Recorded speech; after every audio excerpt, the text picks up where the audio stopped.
दोस्तों आज हम बताने वाले हैं त्रिभुज का क्षेत्रफल कैसे निकालें हीरोन का सूत्र से। दोस्तों यहाँ पर क्वेश्चन लिखा हुआ है, त्रिभुज का क्षेत्रफल ज्ञात करें हीरोन का सूत्र से।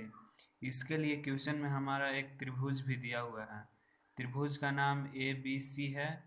इसका तीनों भुजा भी दिया हुआ है, 3 सेंटीमीटर है। ए भुजा, बी भुजा 5 सेंटीमीटर, सी भुजा 4 सेंटीमीटर। दोस्तों त्रिभुज का क्षेत्रफल निकालने के लिए हमको हीरोन का सूत्र मालूम होना चाहिए। हीरोन का सूत्र मालूम होगा तभी तो हम क्षेत्रफल निकाल पाएंगे। तो हम यहाँ पर हीरोन का सूत्र लिखते हैं।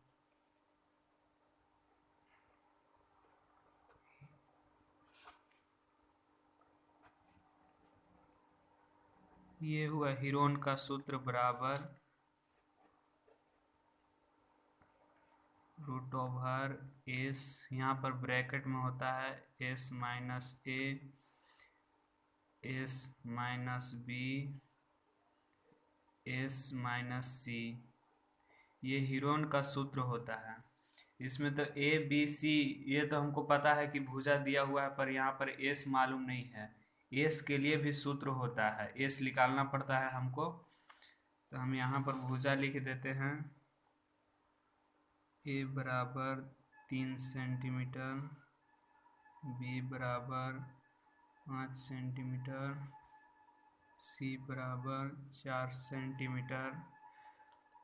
भुजा तो हम लिख दिए। अब यहाँ पर हमको एस निकालना है, तो एस निकालने के लिए सूत्र होता है। यहाँ पर हम यहाँ सूत्र लिख रहे हैं, एस बराबर ए प्लस बी प्लस सी बटा 2। ये हुआ एस। इससे एस हम निकालेंगे मान बैठाकर। यहाँ पर हम मान बैठाते हैं। ये हमारा भुजा कितना है, 3 सेंटीमीटर है यहाँ पर, तो हम यहाँ पर 3 लिख देंगे। बी हमारा 5 सेंटीमीटर है, हम यहाँ पर 5 लिख देंगे। सी हमारा 4 सेंटीमीटर है, हम यहाँ पर 4 लिख देंगे। आप ध्यान से देखिए, यहाँ पर बटा में 2 लिख देंगे। यहाँ पर हम इसको तीनों भुजा को जोड़ देंगे। 3 5 8, 8 4 12, यहाँ पर 12 हो जाएगा, 12/2 हो जाएगा। अब ये 12 2 से कट रहा है तो इसको हम काट देंगे, तो यहाँ पर आ जाएगा 6। तो हमारा एस भुजा हो गया 6। तो एस भी मालूम हो गया। तो अब हम हीरोन का सूत्र पर बैठाकर त्रिभुज का क्षेत्रफल निकालेंगे। तो हम त्रिभुज ए बी सी का क्षेत्रफल बराबर, यहाँ पर हीरोन का सूत्र में हम बैठाएंगे इसको। यहाँ पर हीरोन का सूत्र में एस कह रहा है, तो एस हमारा कितना है 6, तो यहाँ पर हम 6 लिख देंगे। यहाँ पर फिर एस लिखेंगे 6।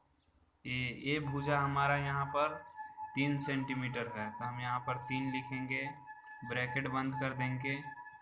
फिर यहाँ पर एस के लिए भुजा हमारा यहाँ 5 सेंटीमीटर है, यहाँ पर 5 लिखेंगे, ब्रैकेट बंद कर देंगे। यहाँ पर हम 4, यहाँ पर 6 लिखेंगे। फिर सी भुजा 4 है, तो 4 यहाँ पर लिख देंगे, इसको ब्रैकेट में बंद कर देंगे। अब यहाँ पर नीचे आते हैं, हम सॉल्व करते हैं। यहाँ पर 6 लिख देंगे। अब इसमें को माइनस करना है, यहाँ पर माइनस करेंगे 6 में से 3, तो यहाँ पर 3 होगा। 6 में से 5 माइनस करेंगे तो 1 होगा। 6 में से 4 माइनस करेंगे तो यहाँ पर 2 हो जाएगा। अब इसको हम सॉल्व करते हैं नीचे। यहाँ पर आप ध्यान से देखिए, यहाँ पर कुछ नहीं है, ब्रैकेट है, तो यहाँ पर गुना का चिन्ह होगा। 6 गुना 3 गुना 1 गुना 2 होगा। ये तो हो गया यहाँ तक। अब यहाँ पर आगे हम यहाँ पर गुना करेंगे। 2 एकम 2, 2 तिया 6, 6 छक 36, तो यहाँ पर 36 आ जाएगा। अब रूट हटाना पड़ेगा, रूट में आंसर नहीं होगा, रूट को हमको हटाना है। तो यहाँ पर 36 का रूट 6 होता है, तो यहाँ पर हम 6 लिख देंगे। अब यहाँ पर 6 आंसर नहीं हो गया। आंसर का है कि यहाँ पर हमारा भुजा सेंटीमीटर में दिया हुआ, तो हम सेंटीमीटर स्क्वायर लिखेंगे। तो हम यहाँ पर सेंटीमीटर 6 सेंटीमीटर स्क्वायर ये आंसर हो गया। अगर यहाँ भुजा मीटर में दिया होता तो हम मीटर स्क्वायर लिखते हैं, पर यहाँ सेंटीमीटर में दिया हुआ है तो हम सेंटीमीटर स्क्वायर लिखें। इसी तरह किसी भी त्रिभुज का हीरोन का सूत्र से आसानी तरीके से निकाल सकते हैं, पर इसके लिए हीरोन का सूत्र हमें कंसेप्ट होना चाहिए। एस भुजा निकालने के लिए हमको कंसेप्ट होना चाहिए, क्योंकि एस निकालेंगे तभी हीरोन का सूत्र में हम आगे बढ़ सकते हैं, वरना नहीं बढ़ पाएंगे। तो एस का सूत्र मालूम होना चाहिए, हीरोन का सूत्र। तो हम बहुत आसान तरीके से त्रिभुज का क्षेत्रफल निकाल लेंगे। क्षेत्रफल का माने ये जो भाग है ना पूरा, ये त्रिभुज है ऐसे, जो बीच का भाग है ना वो 6 सेंटीमीटर हुआ क्षेत्रफल का माने।